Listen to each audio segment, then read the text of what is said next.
প্রবাসীরা আন্দোলন করতেছে তাদের দাবি নিয়ে।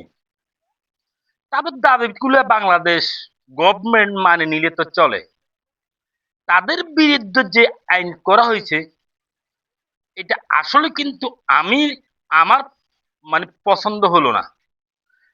কারণ তারা বাংলাদেশের রেমিটেন্সের জন্য বছরকে বছর নিজের ছেলে মেয়ে বউ সন্তান নিয়ে প্রবাসে জীবন যাপন করে, বাংলাদেশের জন্য টাকা পাঠায়, বাংলাদেশের অর্থনীতির চাকা চলমান থাকে।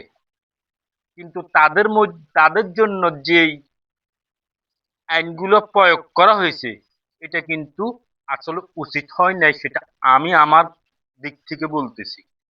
কার থেকে কেমন লাগতেছে সেটা দেখার বিষয় না। আমার ক্ষুদ্র ব্রেনে যতটুক ঢুকছে এটা কিন্তু উচিত হয় নাই। প্রবাসীদের দাবি ধাক্কা গুলা মানি নেওয়াটা সবচেয়ে বাংলাদেশের জন্য উত্তম হবে।